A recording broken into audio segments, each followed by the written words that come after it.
l'Ajuntament de Llinars del Vallès, i el 5 de novembre la Comissió Territorial d'Urbanisme de Barcelona aprovava definitivament aquesta modificació puntual.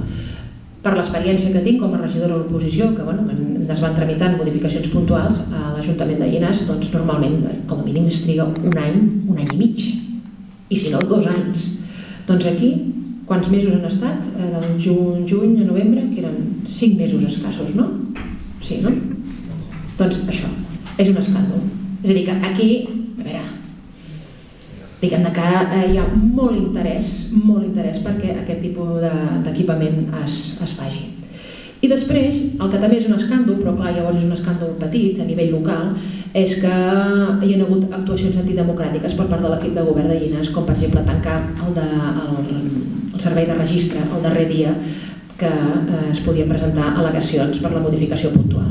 El va tancar, ja està. Què va fer la gent? Va haver d'anar a Correus, i el propi Ajuntament, que duia 300 al·legacions perquè de Cardedeu es va encarregar de gestionar-ho, es va trobar allà al registre que no va poder-ho fer.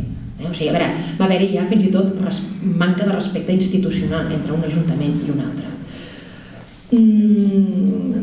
Les tramitacions han estat sempre en plens extraordinaris, a les 8, un quart de 9 del matí, perquè ningú hi vagi. És una altra manera que tenen els ajuntaments. A veure, això és una cosa normal, vull dir que... I a més és legal, com deia el Pep, no? Vull dir, tenim uns nivells democràtics en el nostre país tan febles, que això és legal i ningú li pot dir res a qualsevol alcalde. I això és així. Total, clar, evidentment a aquestes hores la sala pràcticament estava buida.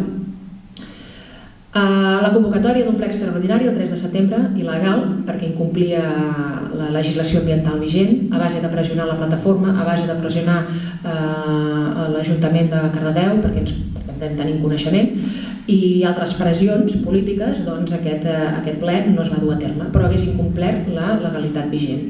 I hi ha les coses així més petites, d'excloure bicicletades populars, perquè justament passaven pel costat del càrting, excloure de la festa major, o no permetre, hi ha una cosa escandalosa, no permetre la caminada popular a una entitat de Cardedeu perquè just una setmana o 2 abans s'havia fet la primera manifestació i tal com deia el senyor alcalde, que sortia en el 9, deia és que hi ha hagut gent de Cardedeu que s'ha manifestat en contra. I què té a veure una passejada? L'impacte de mobilitat, passo perquè és que és molt... L'impacte paisatgístic ja l'hem parlat. A veure, s'està fent ara un quart estudi que valori els impactes, els increments de nivell acústic. Malauradament tenim una normativa en aquest país que permet alts valors d'emissió acústica, com es diu. És a dir, som un país molt sorollós i per tant segurament complirà la normativa. Però això no vol dir que els veïns del costat, aquestes 7 o 8.000 persones, pateixin aquest impacte. Una fotografia on es veu en aquest segon estudi els diferents increments en decibels. Són xifres molt abstractes del tema acústic. Sort que tenim un expert en acústica a la plataforma i ens assessora moltíssim. Una mica a la cronologia de tot, com ja no hi ha temps, però la cronologia de tot el que ha passat. Vull dir, des que es va crear la plataforma. I quasi acabo. Sí. I ja està, aquesta és la darrera. Ens podem sentir molt orgullosos a la plataforma, i això es pot dir en 30 segons, que en 11 mesos hem fet tot això a la plataforma. Redacció d'un manifest, 7 al·legacions, consideracions i recursos, 17 notes de premsa, redactar un butlletí, fer 4 rodes de premsa, 4 xerrades públiques, una manifestació el 4 d'octubre, una cadena humana amb més de 500 persones el 21 de febrer, organitzar 2 comparses de Carnestoltes perquè també ens ho havíem de passar bé, 3 entrevistes als mitjans de televisius, una taula rodona al Col·legi d'Arquitectes, participació a la Fira de Sant Isidre a Cardedeu amb una parada informativa on vam reunir moltes adhesions. Això és molta feina.